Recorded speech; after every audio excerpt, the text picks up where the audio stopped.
with being CEO of the year, how do you bring on those great players? I am not meant to succeed on my own. What was the eye of the storm? This has to be the bottom. We weren't sure exactly what path we were going to take. We just knew we were going to be entrepreneurs. We were going to build our own business. So we had all these medical bills that were stacking up at the same time as we had these businesses that were going under. You are able to literally not just give like partial amount of like your last little bit, but you gave it all. What we never got distracted from though was our source of strength, and that was God. We should experience joy in our journey on our way to that together forever experience. We were actually called by New Skin to come and be a part of a Guinness World Record meal packing day. They had no idea what my story was.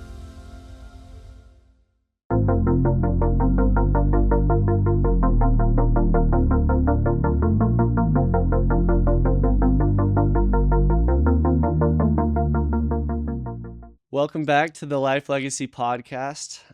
Today I'm a little out of breath because we actually just did a little push-up back and forth competition thing, and our guest today is amazing. And I don't know him on a super deep personal level, but everyone I've talked to has like gone above and beyond in saying how amazing you are. And so today we get to learn from Trevor Farnes.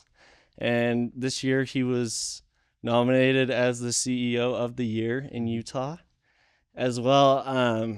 Just a spiritual giant, and like you guys will be mind blown by his story. And from what I understand, it's someone that has taken some like hard obstacles in life and really altered the world through some of your challenges that you've got to go through. And it's just special to be able to bring you on. So thanks for being here. And I'll try and catch my breath a little. I know that this podcast will take your breath away. We were just saying, because we just pushed out 40 to 50 push-ups together, and I'd never started a podcast that way, which would take your breath away, but it's good. I love doing that. I love the physical nature of life. But prior to that, we had a prayer, which I loved and appreciated that Jackson would ask us to have a prayer, and appreciate the kind words as well. I've got a lot of really good friends around me that are too kind to me, and your words are too kind as well. I honestly am a pretty simple guy, but I have gotten to go through some things. You said that I got to go through some things that have altered my life, and hopefully some others. And that's exactly how I see it. Is I've got to do that. Like it's been a blessing. It's not I had to, or it was forced upon me or anything. It was like we get opportunities in life that are pretty powerful if we see them as such, and I'm grateful for them. So thanks for letting me come on this today. Yeah, absolutely. And so we'll dive into his business. He just wrote a book and some initiatives that he's doing that are so amazing. And to get things rolling, let's just start back and help paint a picture of your childhood. What was that like growing up? Yeah, I was born into a pretty incredible family. I think if you could say this is what I'd hope every child would have, that's and a lot of people feel that same way about their families, and they should. But I've got incredible parents, Gary and Mary. They rhymed, and they started out our family with wanting to create a motto for the family, and to kind of drive the message of the motto home, they named all of our names in a certain way so that we could remember the motto always. So all of us are T names, and there's 7 siblings in my family. So there's Tim, Trisha, Tyler, Tammy, Tara, Trevor, Trent. I'm the 6th of 7. And our initials are TF. Trevor Farnes, Tim Farnes, Tyler, and the TF stands for Together Forever. And that was the message that my parents wanted to drive home for us as a family, that would be the goal, that would be the mission, that was the end in mind. And they taught us that growing up. And I actually grew up with some pretty severe separation anxiety. So to have that be the family motto was so impactful for me, because I had that togetherness as the mentality that we had, where I didn't have to fear the separation that ultimately comes in life, temporary separation when death occurs. And so faith-filled home, parents served a lot in church callings. We went on a mission with my parents when I was a teenager to Washington, D.C. That was an incredibly life-changing and impactful few years for me.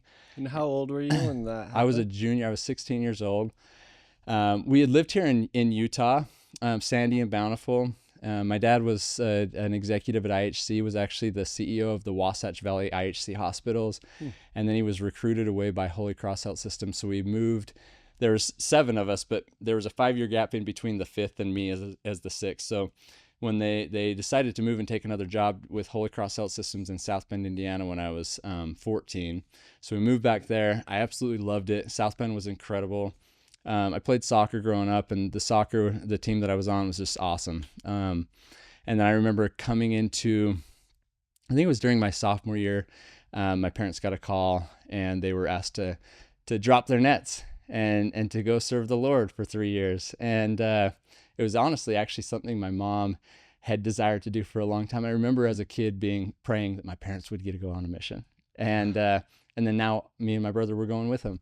And so we went to Washington, D.C. For my last 2 years of high school. But I grew up with incredible siblings. We're all really close. We live, within minutes of each other now even. And there's like 38 grandkids in the family. There's a handful of great grandkids. So I had a really incredible upbringing where we did a lot of fun family activities. But God was always kind of topic of conversation and the center of our home. And my parents were really good at that.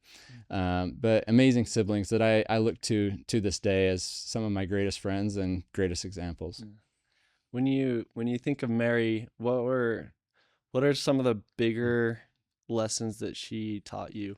There's one word that most people that if they know her, they'll say joy. Like it was always kind of in our home, like we should experience joy in our journey on our way to that together forever, experience this. And then when they got called to Washington, D.C., they used the D.C. as destination celestial. Like that was kind of the family motto, together forever. It's this destination celestial, but let's experience joy in the journey. So she was always expressing joy in things in life and what that meant and how to find joy no matter what our circumstances are.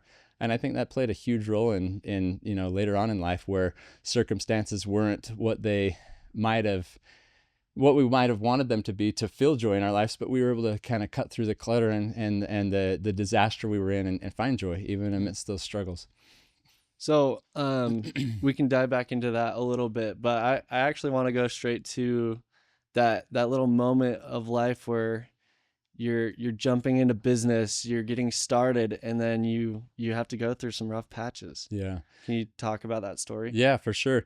My wife and I got married fairly young, typical Utah LDS marriage routine, come off of a mission. She had just graduated from high school and I was just fresh off the mission. We dated for only a couple months and then we're engaged for a couple months. And always kind of had an entrepreneurial bug. In high school, I had my own businesses and such, mainly following my brothers who had done the same thing. And so I started working for them for a period of time and was a sales rep for their pharmaceutical business. And then the goal was to save up enough to start our own. And that was what we were excited to do. Hopefully succeed with it, hopefully do some good with it. Because I had those types of examples in my life. That's what was on the horizon for us. And so in 2007, we decided to actually take that leap and go and do those things that we had wanted to do, but we weren't sure exactly what path we were going to take. We just knew we were going to be entrepreneurs. We were going to build our own business, and some opportunities piqued our interest. Real estate, which we wish we wouldn't have gone down that path because it was right in that time of 2008, right around the corner. A lot of people really lost their shorts during that time, and we had invested. So you got started right in that. July of 2007, I left my day job, my day-to-day with my brothers. It was all commission-based, so I was kind of like an eat what you kill type mentality. So I was learning how to provide based off of my own efforts and based off of my own relationships and such. And so I loved that, and I felt like, okay, if I could do it here, I'll go start my own thing. I'll do it there as well. And yeah, July 2007, probably by the fall of 2007, we were buying our first properties, and 2008 comes around and it's just like, whoa, what is going on all around us? And every deal that we invested into or were trying to build just sunk. Like it was bad timing. But that wasn't what got us the worst. I mean, we had only invested in a few opportunities there. We decided also at the time to invest into a retail franchise that was where we put most of our money. And it was mainly just our cash. We weren't bringing on investors or anything. And so We invested into this retail franchise, and we went big. We thought, if we're gonna do this, let's go big or go home. And sometimes that mentality is okay and good in life, but there is something about starting slow, starting steady, building, and then scaling once you figure things out. And we didn't have anything figured out. We just went off of the models that the franchise was showing us and thought, okay, if this is working this way, let's multiply that by 7. And so we bought into several franchises. And that took a lot. That took the investment into the franchise fees, into building out the stores. You had to inventory all those stores. I had to hire my friends, some family, some mission companions to run those stores. Each one had their own location, and those locations had landlords, and those landlords were requiring a 5-year personal guarantee on those locations. Oh my gosh. So my wife and I signed all those, and they were anywhere from $5,000 to $7,000 a month on per location. And we're young. I think I was 26 or 27 at the time, and, we'd started having kids. I think we had 2 kids at the time. My wife was pregnant with our third. And, but we were ready. We were ambitious. We were, had all this drive and all this energy. And within a few months of opening up our stores, they actually got shut down. The franchise got shut down. And so there was a little investigation, had nothing to do with anything we had done. And while this investigation happened, we had to shut the stores down. All the franchisees that had bought into that franchise had to do the same. And we just didn't have staying power. All of a sudden, there's working capital and cash flow that we had none. And so I was receiving this education on what a business actually really needs to go over the hurdles that are going to come your way. And they are. There's always going to be obstacles in the way. There's always going to be delays, and there's going to be costs that you're confronted with that you hadn't penciled into the equation, right? And we were getting hit on all fronts with that. And at the same time, my daughter Kenzie, who just actually turned 18 this last Monday, she's beautiful, healthy as can be. Yeah, happy birthday, Kenzie. She was a few months old at this time. And I remember my wife and I were out on a date for celebrating our anniversary, and we got a call from my mom that Kenzie wasn't acting right. And she actually ended up getting really sick with some kidney and liver issues. And she was in Primary Children's Hospital for just over a week. Really serious issue that we didn't know where it came from. It came out of the blue, but we found that when going from employed to self-employed, there was a mishap in our insurance, and she was deemed uninsurable. So those medical bills, you spend a week at Primary Children's, that stacks up. And then she was on medications for 3 years to help correct this issue. And she was uninsurable. So we had all these medical bills that were stacking up at the same time as we had these businesses that were going under. And so, the franchise, we had to shut down, and we just had to walk away from it. And so, faster than we had it up and going, we were closing the door. And it takes a while to wind a business down, to kind of make sure everything's closed out. And then you have these landlords that you have 5-year personal guarantees on. They couldn't replace us in those locations. 2008, especially during that time. Exactly. They just couldn't help us. And so if we couldn't make the payments, they would put liens on our property. And that's how we ended up paying many of them back, was through those liens, paying off the mortgage ultimately, and that. And so it was a devastating time for me and my wife, and we were young and we were so excited. And then all of a sudden it's like, wow, like we didn't have the touch of the Midas touch. It was like this touch of destruction. Everything we were trying to do just kept feeling like it was falling apart. So what does that do to you mentally? Oh man. Like if you put yourself back in that moment, like what is going on in your head? Yeah, I was suffocating. Honestly, it was all consuming, really. The only way out of it was serving someone. Like I could, if I was serving my wife, my kids in a church calling, there was this like something magical happened where all of a sudden it wasn't about me anymore, and there was like some relief. But take me out of that, and it was just like all consuming. I would watch other families on our street like put up a fence or buy a swing set, or do little things where I couldn't fathom having any extra money to do any of that. And I felt like a failure, to be honest. That's where I was at in life. So quickly to come, to be excited, and then to have it all like just slipping away. It felt like you had to start over. Not just back to the few months prior, but back to all the savings you had accumulated to put into those businesses. There was depression. There was, especially I didn't want to feel like a failure to my wife or to my children, or to not allow them the comforts of life or the things that they would desire.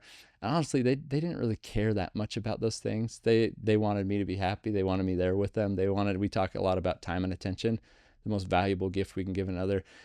That's what they cared most about. It's what they still care most about. Sometimes you just get lost in defining success. And so I felt like, man, I'm not giving them what everyone else is giving their own families. And that was a struggle. The comparison truly is the thief of joy. And so going back to what my mom always taught us, it was like, yeah, I was distracted from what truly brings that.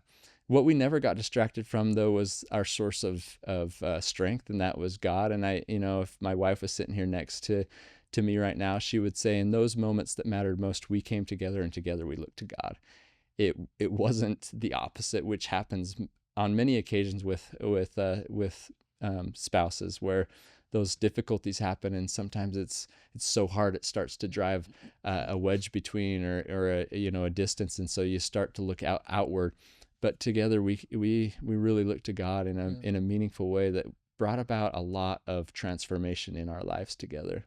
So in that moment, like in the hardest times of your life, when you need God the most, I feel like that's when you're most resistant to want to go to him. And I think majority of people want to fight it on their own for some reason. The pride, the like I want to fix my own Yeah. world. And how has that played a role for you where you have decided to go to God? Yeah, it's I'm really grateful for parents that kind of taught that growing up, where whether it was, you won a game and you thank God, or you lost a game and you go thank God that you were still able to play in the game. It was kind of the mentality we had growing up, where it's just like always recognize God. And that's even our number one core value at Mountain Ops. My book, The Conquer Code, walks through all the core values. The number one is recognizing God, even in the workplace, and striving to acknowledge his hand in all things. And so during those struggling times, um, that's what I remember doing all growing up. Sometimes you want to do it on your own, and you put forth the effort. And I think God loves effort. And so, he'll remove a mountain, but he expects us to bring a shovel. And so I think he loves to see that, but I also think he loves us communicating with him along the way. Okay, here's what I'm doing, and here's how I'm doing it, and here's how I'm feeling about it. And what more would you inspire me to do? But I've found that in those rock bottom moments of life, that's when you find your rock. That's when, if you're willing to, just turning to him and recognizing that he can be that power. And so what a relief for me during those times, especially when it felt like, man, there's nowhere else to go. It's like, I can go there. I've got him. And honestly, if all fell apart around us, like, that's the one thing I want my children to know, because I've got a daughter on a mission. She'll be married someday. My 18-year-old daughter wants to go on a mission. She'll go off to do all these things in their lives. Someday I might not be there. Your father's not here with you right now. My father's not. My father passed away this last year. But I can always, but I always know what he taught me was there's always a God that I could turn to, no matter where I'm at in life, no matter how far things seem gone. Like, there is always that steady force, that consistent force, and he's our God. Like, his whole mission is about us. I love a good mission statement. Mountain Ops is to improve the lives of individuals and families, and everything we do. God's is that this is my work and my glory, to bring to pass the immortality and eternal life of man, destination celestial, together forever. This is how you do it. And so he's always there. He's never far distant from us. And so I'm just so grateful that during those times, especially as a couple, we came together and turned to him and finding relief. And that relief didn't always come in the form of, wow, all of our problems are gone. But I can honestly say it did come in the form of, like, we can take another step and we can breathe a little more. And maybe that step needs to be this way instead of this way this time, And that's what I'd find myself doing on a regular basis, taking a hike up a mountain, finding a rock, burying my head in my hands, and just begging God. But we had an experience before all this financial difficulty that we felt like God was kind of giving us a warning that this was going to happen. And so it wasn't like when it happened, I was like, whoa, where in the world did this come from? There was a warning voice and some preparation for this, so that when we were in the storm, we knew God warned us, And it wasn't a warning to say, hey, divert or go around or back up and you'll miss the storm. It was, you're gonna face this. Mm. And while you're facing it, just know that I let you know that I was aware. And so during that, we could have, a lot of confidence and faith in the steps we were taking, knowing like this is where we need to be. It's not exactly what we'd like to be going through, but because of that, there must be things we've got to learn and some perspective to gain. I I think that's so interesting to like acknowledge God giving you a warning. And how did that happen? If you don't mind Yeah, diving yeah. into that. I used to be a little more cautious about sharing this, but and I don't share it all, but I shared enough of it in my book, and I'll share it because it was a pretty sacred experience. I was selling pharmaceuticals for my brothers. Everything was good. We were building a house. Like things felt very stable. And I went to bed one night and I had a dream. And in this dream, I heard a voice, and the voice said, there's a storm of financial difficulty upon the horizon. And I remember waking up and I looked at my wife, and I'd only been sleeping for a couple hours and she was sound asleep. And so I thought, well, that was strange. That felt so real. You have those dreams where it just like you wake up from and you're like, that I got to look around because that just felt real.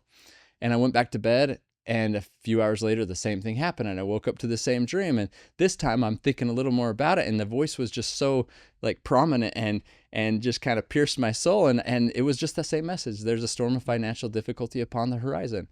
And then it happened a third time that night. And then when that happened at about 4 o'clock in the morning, I couldn't go back to sleep. So I just kind of woke up.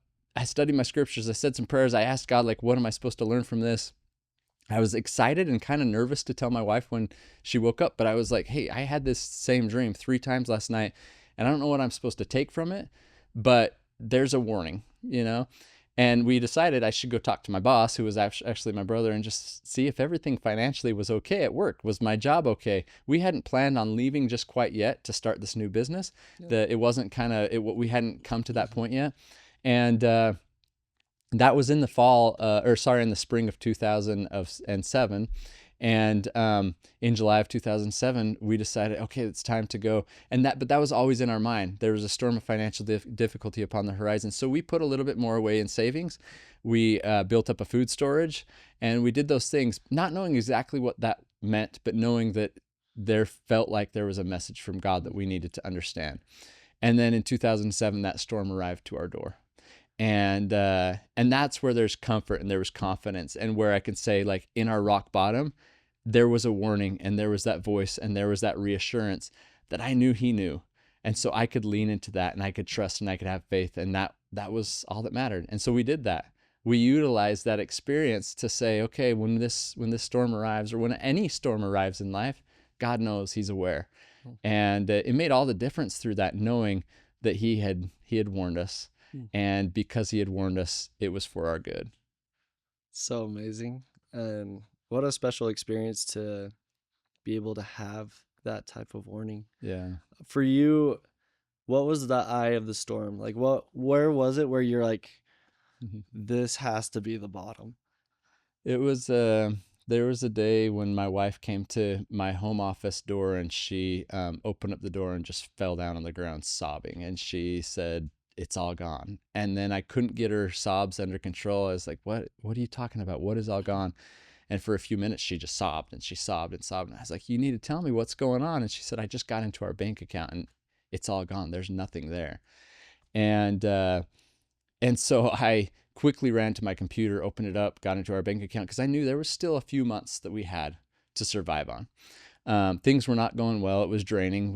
I knew eventually if we didn't change something, we were going to be living life below zero.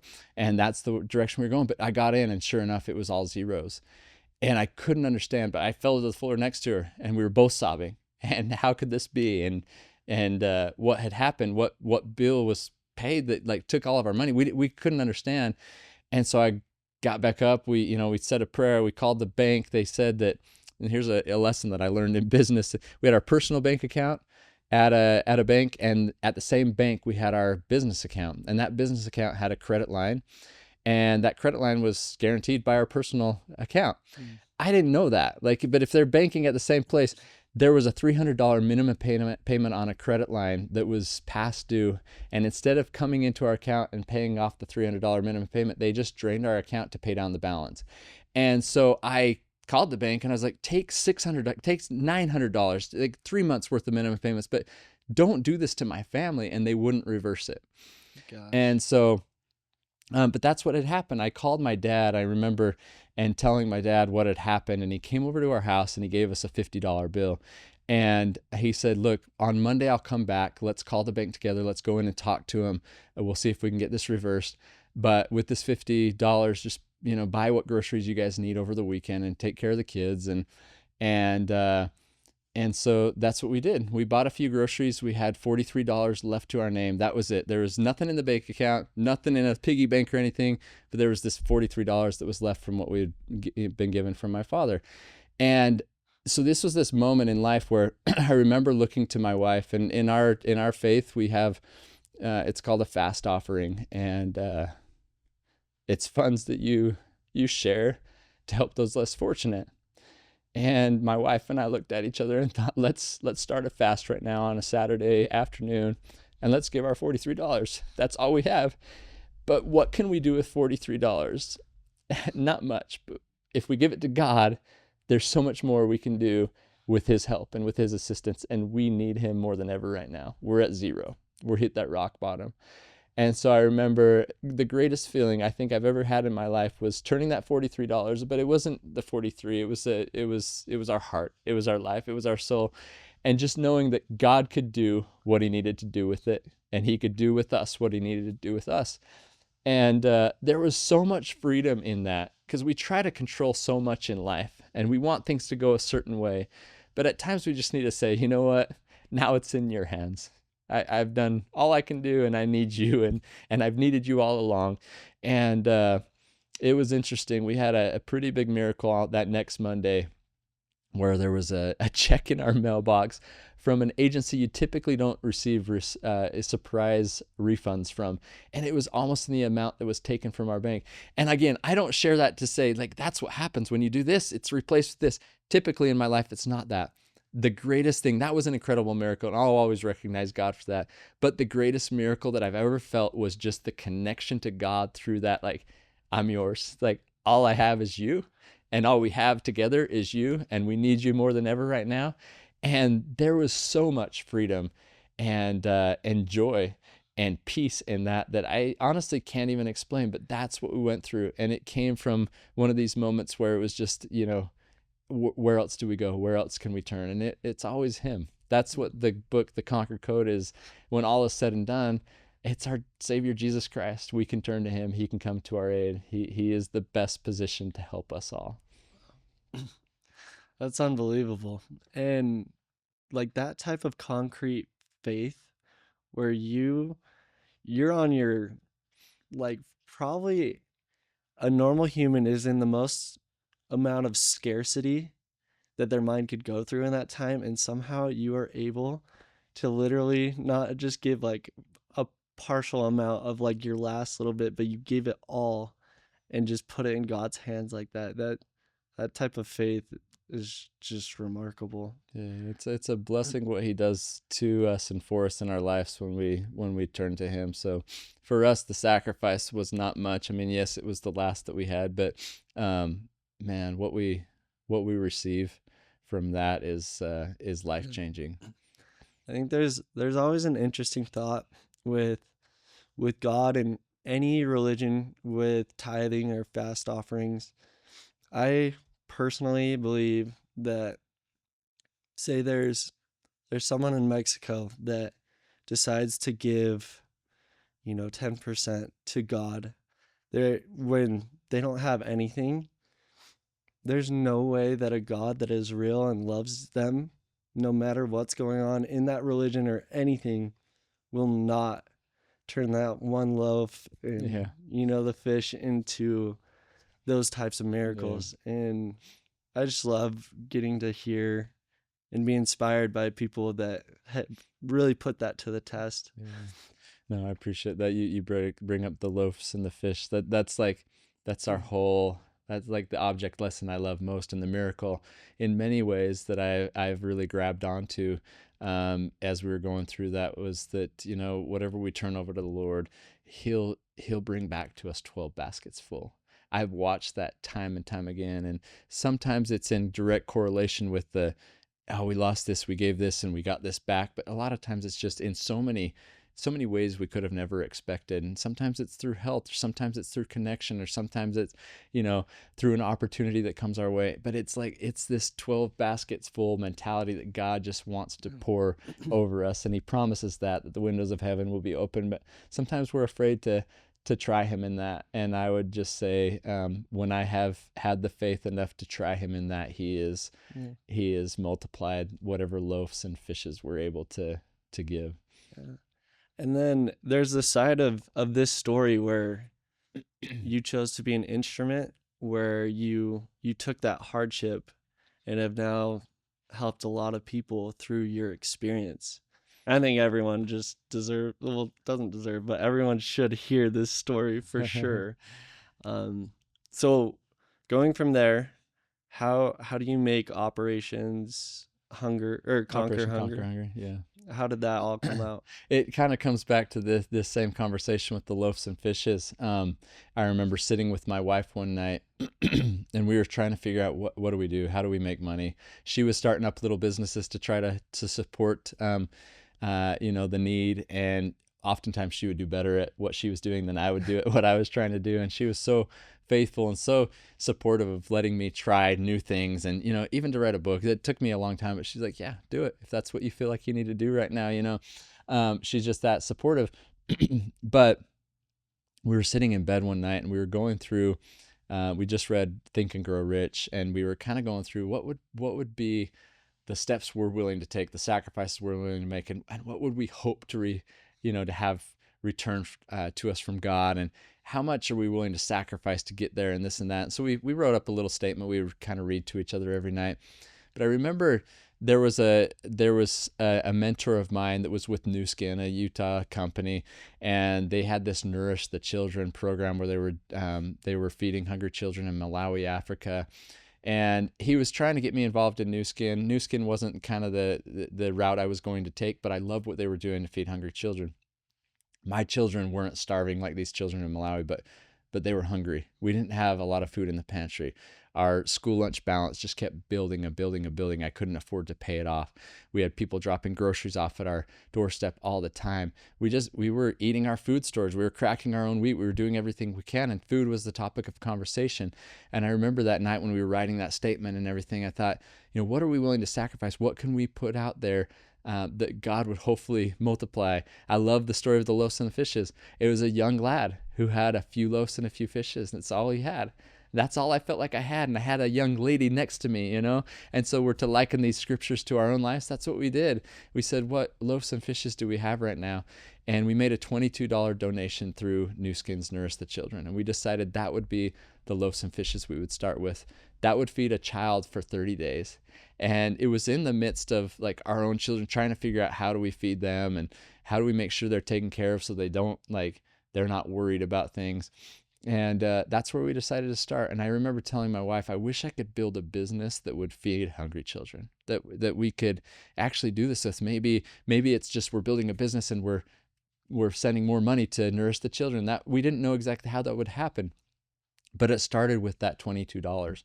And then we just did that every month, and we were consistent with it. Even when it was hard, we made that donation. We made our tithes and fast offerings. And that was always something at the beginning of our marriage. Even before we got married, we have a little notebook that I have at home still. And we put together our little budget, and there was very meager income coming from a 21-year-old and an 18-year-old, right? And I remember sitting down with my wife to write up that our budget together before we got married. Okay, what do you make? I make this, and what should be first on our expenses? And both of us, it was God. The tithing had to be first. And we've just kept that as a priority throughout our marriage.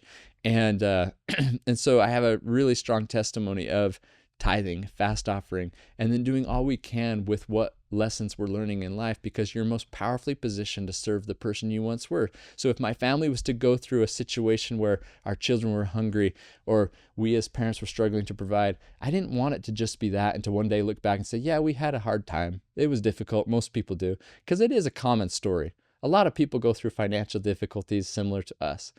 But if there was a warning voice that we were supposed to be in that storm, and there was something to learn from it, what would we learn from it? How would our eyes be open? How would our hearts be changed? How would our minds think differently? And it was to take our loaves and fishes and multiply them. And so we turned them over to the Lord in whatever way we could. And then as we grew a team, we started to incorporate that into our culture. We were now selling supplements. We started a business to sell supplements.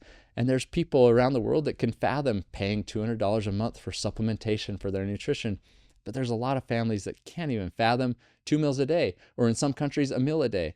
And so all these correlations were coming together where it's like, okay, this is our opportunity. And within Mountain Ops, we're in the hunting industry. So we're also going out onto the mountain to get our food. So there's all these food correlation, supplement, nutrition. Okay, let's take a portion of every order and let's buy some food to donate to hungry families and children. And that's what we started doing.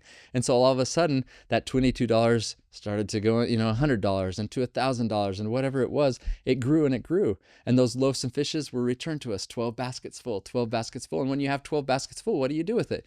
You just keep replicating that, right? You keep multiplying, and new people come into your life and they're able to add more to your business. And it's pretty incredible to watch. And now, just this last month, we hit the 7 millionth meal having been donated through Operation Conquer Hunger.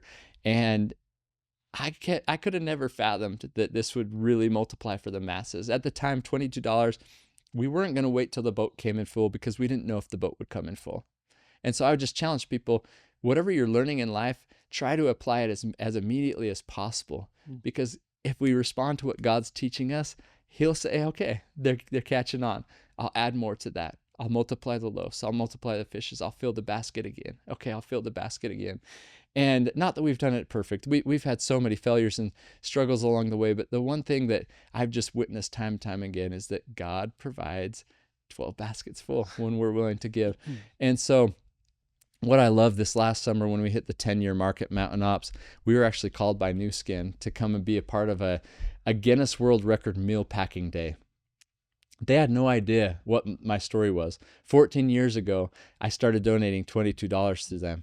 They didn't know. They just knew this Operation Conquer Hunger thing was going on in Utah, and we could maybe be a partner in a Guinness World Record with them and the Utah Jazz. And so when they called and they said, hey, would you like to come and participate in this? I said, do you know that where this started was actually with you guys? And they said, we had no idea. So we were back in the same place where 14 years earlier we had made the first, $22 donation, but this time it was a much larger donation, and we packed 550,000 meals in a day with about 2,500 people. And again, that's just, to me, it just represents what God's willing to do for us and with us when we say, hey, my heart is yours. Take it, seal it, use it. I'm here. And that's what I hope He knows He has with me. So beautiful. That story where you literally are going from, I don't know how I'm going to feed my kids, to a couple years down the road, and you have now fed over 7 million meals to starving children. Like, what better story can you get? And so with that, what does that mean to you? Oh, it means so much. I mean, we started some of this conversation talking about joy, and there's joy in that journey right there. There's so many lessons learned along the way. I'm learning so much right now with what I'm doing, and one of the greatest lessons that I've learned along the way is I am not meant to succeed on my own. None of us are. 7 million meals doesn't come from Trevor and Jenna Farnes just doing that on their own. 7 million meals comes from heartache, trial, struggle, blood, sweat, tears, and then adding to your team. It comes through connection. And so that connection for me has always been with my wife, with my children, who have supported me along the way, who have said, yeah, let's do this. This might be hard. We might need to pivot this way or that. It comes by adding team members to the mix, or partners or people along the way that have a like-minded, mission-driven mindset in their life. And you start to build a team like we have at Mountain Ops, or partners like we have at Mountain Ops, that get on board. And it's, those core values of service and charity and love of God and of man, like it's written upon their hearts as well. And then you start to multiply together. And then ultimately it's a connection to God. It's recognizing that he can do so much more with all of us if we all work together and we include God in that equation. Wow, it's never ending, the possibilities. But I think so often we try to keep it like, what can I do? And then, okay, what can we as a partnership or as a team do? And it's like, what if you just add that most incredible element, which is God, into an equation? And I know sometimes that's hard in certain workplaces. For me, you can see that happen in so many ways. We can say a prayer like we did, which we do in the beginning of a lot of our meetings. It can be as simple as recognizing the good in others. We have a team up at Mountain Ops. If I was to focus on their flaws or their weaknesses and just focus on that all the time, trying to make those better, I would miss out on so much. But if I focus on the good that each of those individuals have, and then if as leaders we put that good to use, then all of a sudden we start to multiply our efforts, our abilities, our talents, our capacity to reach those around us. And so, recognizing God can be as simple as recognizing the good in others, because all good comes from God. And some people look at that and think, oh, that's such a polarizing topic. Not for me. It's so simple. Recognize good. Recognize there's a higher power, and utilize that higher power. He's our God. He wants to provide for us. He wants to provide us a way. He wants to show us the way, and that can come in many different ways for people. I respect and honor that. A lot of people see that differently. I just have grasped onto what that means for me, and it's brought me a lot of joy in my life. But if I could say, like, the perspectives or the insights it's taught me along the way, it's connection is everything. Family, team, and my God. And that's my success. That's my recipe for success. It's this year I'm trying to incorporate that a lot more in my company. There's like we do have our teams, but I want it led with a group of people, and I've done a lot of solo entrepreneurship for a while now, and I love being in the office with our people Yeah. growing. Yeah. And I think there's a lot of people that can't go from, like, you want to make sure everything's done well, and when it's your vision and your, like, what you want to accomplish, you feel like you can do it best. Yeah. And to delegate that is really hard. But it sounds like you've done it from the get-go to, like, always put your people together. With being CEO of the year, how do you bring on, those great players that can really help your business strive? It all comes down, in my opinion, and again, being a simple, I'm not like a hard-nosed businessman that knows everything. I'm not like, I guess I'm just pretty simple. So I've found an equation, a formulation that works. I talk about it in the Conquer Code, and it's similar to what my parents did, where there's a mission involved, right? And that mission could be Together Forever, Destination Celestial. For Mountain Ops, is improve the lives of individuals and families. If that mission is truly like what we're going after, then what are the decision-making guardrails and factors that will lead us there? And that's our core values. So with any business, I think a mission and a set of core values are most important to finding longevity in that business, in that mission. And if you're distracted from that, then you could go so many different ways. But who are you? And you don't have to be something for everyone. So what's the purpose for having the business in the first place? And are you really making decisions that lead to that? And if you do that, and if you live in accordance with that, you build so much trust and credibility with a community, with a customer base. We did a huge research study with a few years ago. We paid a firm to come in and study Mountain Ops against all of our major competitors. And where should we go next? Where will our next heavy users be? And they were studying us. Supplementation is a super saturated space, very fragmented, not a lot of loyalty, people jumping around, very vain, kind of a lot of people looking at the vanity side of things, at body image and that type of thing. Mountain Ops is taking a different approach. Our wellness program is spiritual, physical, mental, social. But this survey came back from 3,000 people, and the agency said, we're seeing something we've never seen with a supplement brand before. And the headliner for Mountain Ops was, you're a brand people trust.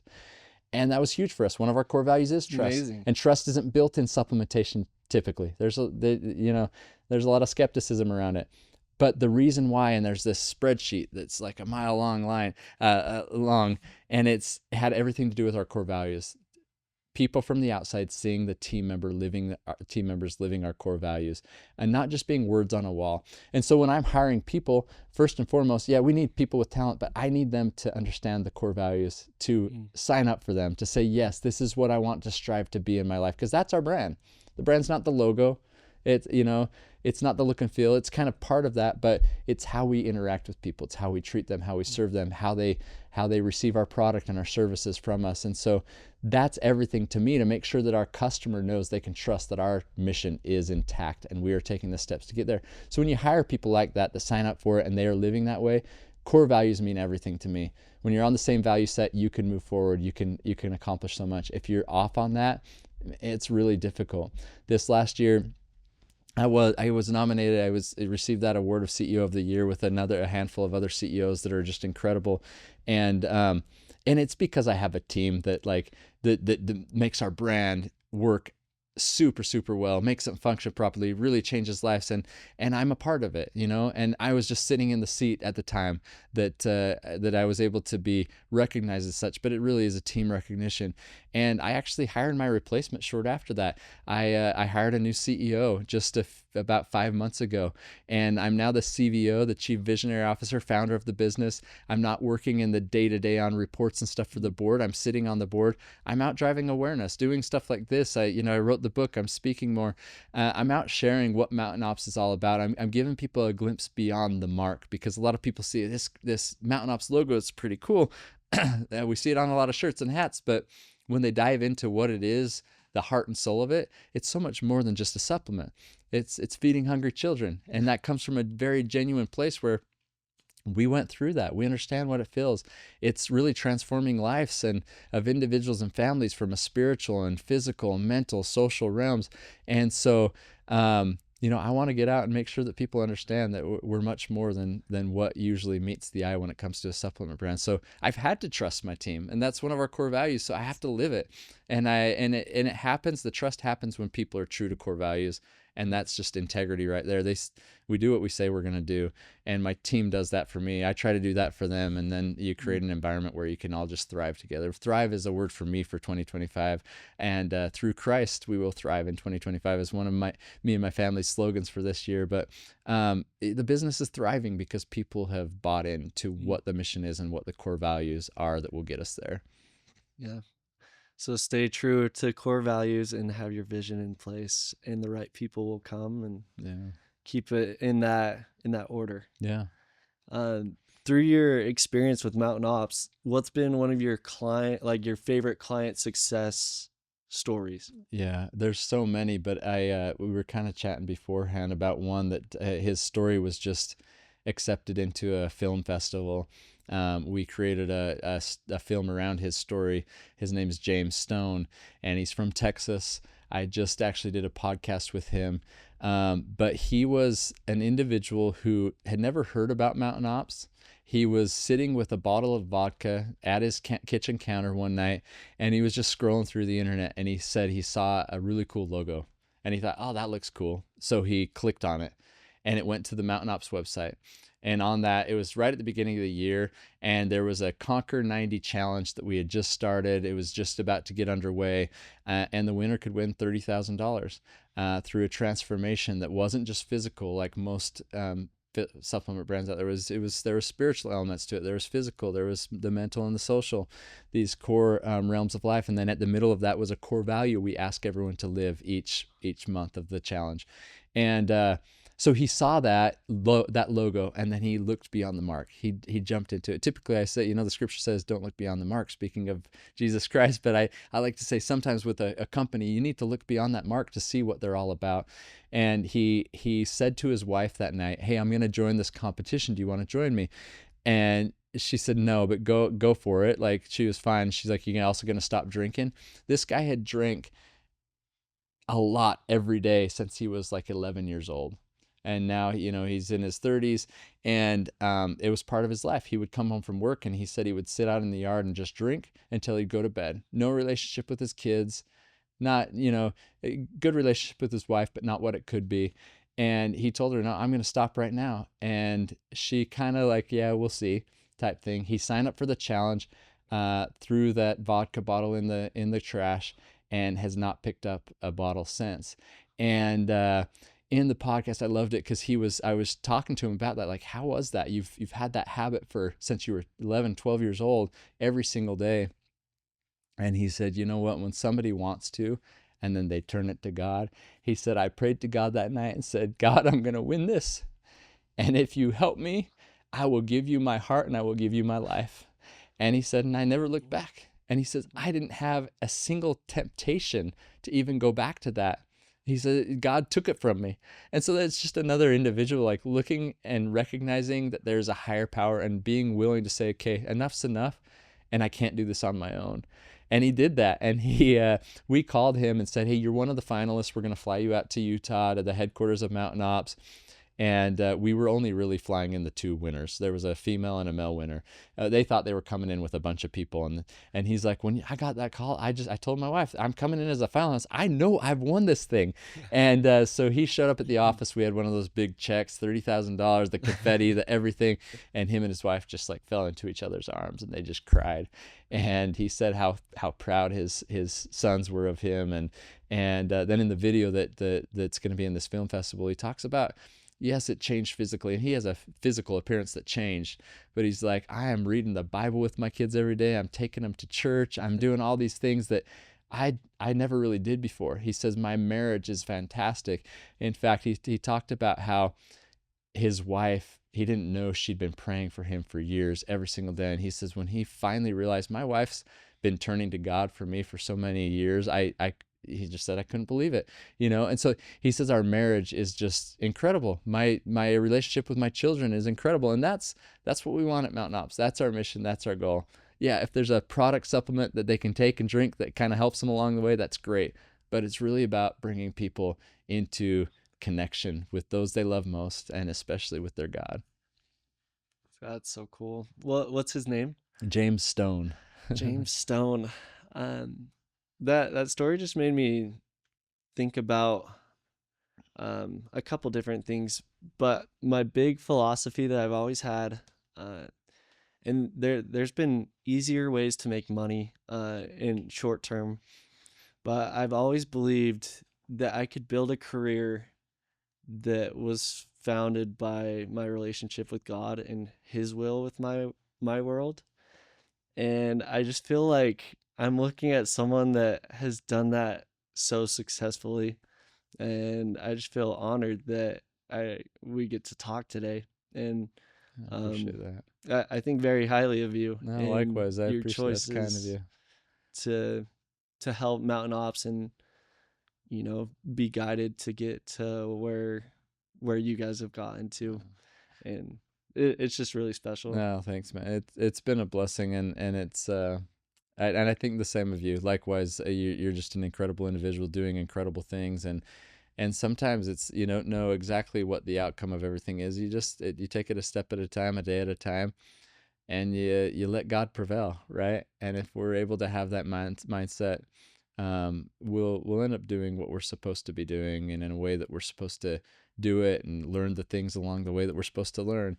I have a strong conviction of that because I've experienced it so many times, and but God has a work for all of us to do, and if we're mindful of that, and if we truly trust in Him and turn to Him, He'll help us understand. And sometimes that's just over time, one step after another, that it kind of becomes more and more clear, and then new responsibilities come into our lives. Every time a new employee at Mountain Ops starts, I give them a pair of shoes in their onboarding, and I talk to them about the core values, and I talk to them about the choices they make and the shoes they wear today will determine the shoes you wear tomorrow. And it's that way in life, it's that way in business, and at Mountain Ops, if they make choices that align with the core values, then they'll be successful in our mission there, and they'll be rewarded and added upon with new responsibilities, opportunities, blessings that can come their way with new shoes. And so I just am a firm believer that as we make choices that align with God and with maybe the mission that He has for us, that blessings will come our way, opportunities will come our way, responsibilities will come our way. Sometimes they're learned through difficult times and struggles. And oftentimes we don't want it to be that way. But as I read in the scriptures, I find people that are, pushed by the wind and the storms and the waves. And those seem like scary things. But oftentimes they're being pushed to a more promised land, a more beneficial place for them and their families. And so if we can kind of take that approach and understand that the winds and the waves sometime are there for our good and our opportunity to increase our faith and trust in Him, then we arrive at those locations where we need to be, or those moments in life, or becoming what we need to be more of. And man, it's just a journey. There's so much to learn and so much to grow by, and so I'm just trying to grab as much as that as I can along the way. I think one of the most beautiful paradigm shifts that a human can learn is trials and failures are some of the biggest blessings that you can go through that will help you become the person that you're meant to become. Yeah. And those typically guide you to become and have a closer relationship with God. Yeah. At least that's been my experience. 100%. Before we wrap up, I want to talk about your dad, Gary. Who is he? And you brought up that he passed a little while ago, and I just want to hear what you've learned from him and through this last part of this experience, what that's been like. Yeah. He's the reason why I started the supplement company in the first place. Prior to Mountain Ops, I started another brand, and I'm actually drinking the drink. It's called Enduro in the Mountain Ops lineup, but originally I started a product called L-Arginine Complete, and it was because my dad had a few stents put in his heart. He heart disease in our family, wasn't doing well with his heart health, and so I set out to create a product for him. So he's the reason why I've gone down this path, and he was so proud that he was a part of initiating a product that would lead to all of this. And so he was always wearing a Mountain Ops shirt, and he needed to always show. In fact, there's a family photo where all of my siblings are gathered around. We're all wearing like a collared shirt, dressed up for a family photo, and he has this bright orange Mountain Ops logo he had to wear. And that's the shirt I saw him the last time I saw him. His heart health improved from the product that we had created, and he saw incredible results. He was supposed to have open heart surgery after 5 years of those stents going in.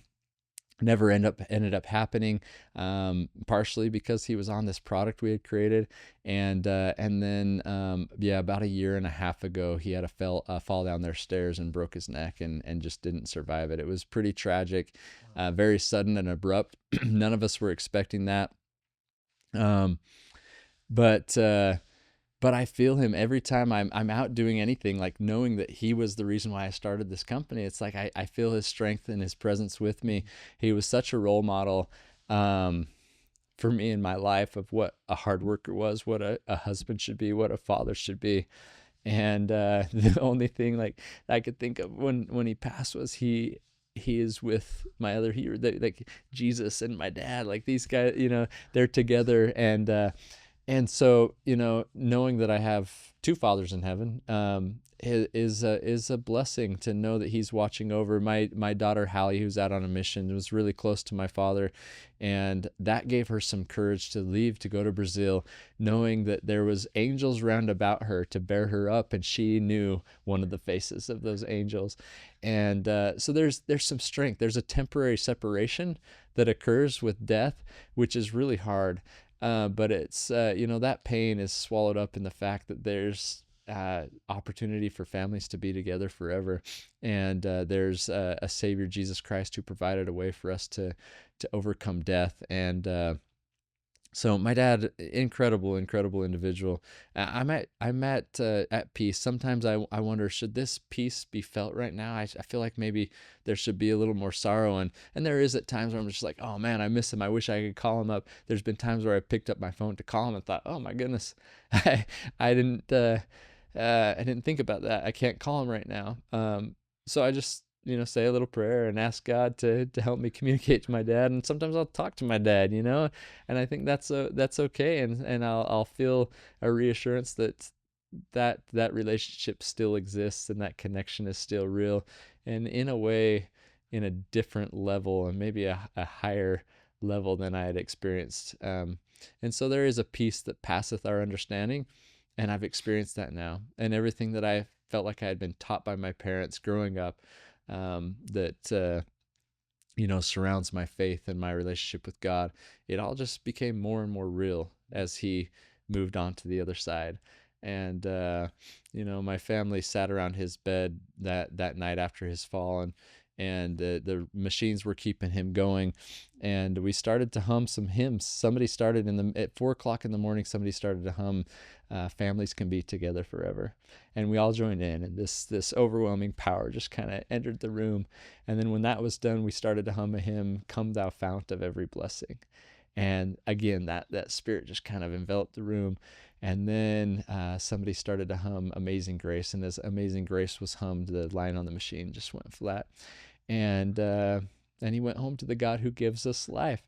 But I think of those three songs and the importance of each of them, that families can be together forever, that it's through the fount of every blessing, our Savior Jesus Christ, that eternal life are made available to us. And it's through his amazing grace by which we're saved. And I love a scripture that says how great the importance to make these things known unto the inhabitants of the earth, that all those things can transpire, can come to pass, because of a Savior, Jesus Christ. And because of that, I just want to share that with as many people as possible. That's why I wrote a book, and to hopefully point people to that source of strength, that source of peace, that source of eternity. So Yeah, just as you were saying that, my thought was, through Jesus Christ, the sting of death won't be yeah, upon us, and I I think that's just so special. Some people aren't able to have that type of special experience when, yeah, especially when it's unexpected, and yeah, so that's cool how you guys were able to take advantage of that. And that I like what you were saying about when you're going through it, sometimes you call upon your dad. And I totally do the same. I like, and it can go as like when you're in a really hard moment in XYZ to, all right, I want to do two more sets, yeah, it working out. And I yeah, call upon him. yeah, And um there's a lot of power in that hope that we get to call upon him. yeah, And your daughter gets to have that extra feel of peace knowing that she can feel him. yeah, um as we wrap up, one, I think I want to talk about the book, and then kind of whatever some of your final thoughts are. But what inspired the book, and where can people find it? yeah. You can find it right now. It's basically just available on Amazon and Audible. I did the narration myself. I went down to a studio in Austin, Texas, and for 2 days sat in a room, crying like you've seen me cry today as I read. And there's no way to edit those emotions out, so the emotions come with it. And that was an interesting experience. I didn't write a book because I felt like I have like this game changing like principle. It just like, these are my stories, and for some reason I felt like God inspired me to share them. And we've had an incredible journey at Mountain Ops, and a lot of people have listened to the stories and asked that they be shared. And so we thought, we can tie in the entrepreneurial journey that my family's gone through, the journey of Mountain Ops, what we've done to help people with their transformations and conquering hunger, and we can share those stories in a way that makes it easy for people to understand them, kind of look beyond the mark, beyond the brand, and see what's going on at Mountain Ops and see what's happened in my life. I started this years and years ago, writing this, and it mainly initially was just for my children and my wife. And we do what we call the Conquer More Challenge at Mountain Ops. Every month you have an accountability partner and you set goals in those realms of spiritual, physical, mental, social, and then a core value in the middle, similar to the children and youth program of our church. And we've been doing that for 9 years now. And if I had an accountability partner I was working with, I would always tell them in my mental section, my goal was to write 400 words in my journal that week, or that month. And that's what I was doing. But little did they know, like, I was actually writing this book. I would just use that mental section of it. And I didn't want anyone to know I was writing a book. It was just this personal journey I was on. I felt like God had blessed us with some perspectives and some opportunities in life that were hopefully worth sharing, that could maybe help someone. And I do believe that you're most powerfully positioned to serve the person you once were. And so if you've experienced something and you can share it with another, that maybe another young father or husband that's going through a struggle financially, like how did we get through this? How did we overcome that challenge, to then find the next challenge, and what did we do to overcome that? And there's plenty more ahead of us. But I started to write it for my kids, and that was kind of where it was, like, to my children. Here's what I've experienced in life, and here's some things I'd love to leave as a legacy for you. I love some scriptures that talk about a parent who talks of Christ, who rejoices in Christ, who prophesies of Christ, who writes of Christ, so that his children could know the source of strength, or a remission of sins, or whatever that could be theirs if they would turn to those things. And so I felt like this was a tool I could leave for my children, to know that their father was pointing them to that source. That same father in the scripture says, I have no other object save it be the everlasting welfare of my children. That was kind of all in my mind. If I could, leave something to them, hopefully I'm not gone too soon, but if I could write something that could be left for them and to their children, my grandchildren, great grandchildren. Here's our story. Here's how we made it through. And it was always through Jesus Christ. In every page of this book, you find the Lord again and again. And in fact, it starts out in the intro with a story with my little daughter, Savvy, and how she found the Lord again and again as she searched in the scriptures, circling the word Lord. And I wrote it for 5 years. It took a long time. It wasn't something I was doing full time. I was running a business, so I would do it little by little chunks at a time. And then I remember flying to Hawaii with my family for a spring break, and I was writing the very last chapter. Two of my daughters were on each side of me, and I wrote in big letters the end. I was like done with it, and I woke them both up, and they looked at it. We had a little cry together, and then I didn't know what to do. I was like, well, what do I do now? I've written this. It needs some spelling and grammar correction, so I hired an editor for a year that we just walked through it and made sure it was all cleaned up, and then got involved with the publisher and launched it. And Oh, at the 10-year anniversary, it was good timing. It took me a long time to do it, but I think at the 10-year anniversary, when I was announcing that I was stepping aside as the CEO, and we had done some incredible things as a brand, and here's the story that goes along with it in written form and in Audible. It's been a lot of fun, and so now I have that as just an opportunity for my kids to read and look to. An opportunity for my team to say, hey, we were part of this story and this process. And then most importantly, not just my children, but to any reader, that it would point them to Jesus Christ. yeah. Well, I'm excited to read it. Um, yeah, you're just an inspiration. So thank you for Thanks, all that man. you do. That's kind of you. And is there anything else you want to say to our listeners? Oh, just I think of the purpose of your podcast, and living a life that leaves a legacy, and it just comes down to the choices we make. Like I said with those shoes, we might have this together forever, this destination celestial, whatever it is out there in the future, and that could be 5 years, 10 years, 100 years from now. I would say bring that all back to the present, because whatever the outcome is, it's going to be based off of what we're doing today and the choices we're making and the shoes we wear today. It'll completely determine what we wear tomorrow and the next day and the next. But those choices just are so important. And the choice to, cut through the clutter and recognize the good around us, will bring about a joy in our life that is meant to be felt. God wants us to feel that joy in the journey, and it's found when we intentionally look to Him and see the good all around us. And so I would just challenge people, and I'm trying to do that every day too. It's not always easy. There's so many distractions and so many choices to make, but my hope and my prayer is that we make choices that lead us to that source of true joy. Well, thank you. Your words today have been inspiring, and yeah, your story is unbelievable. So thank you for choosing to make it, and it's not a happy ending, but a continuous success of a enjoyable life with the ups and downs that life throws at everyone. But I think a big thing is your mentality and how you've taken it on. And I think there's a lot of great learnings that you've shared with us today. So thank you. I'm beyond honored to finally get to talk with you and meet you a little bit better. And um, forever to everyone at home, I love you guys and beyond grateful for the support we've been getting and the progress that the podcast has had. And it's because we get fortunate enough to hear from people like you. It's very Kind of special. you. It's an So honor to be on here with you. You're awesome, man. thank you.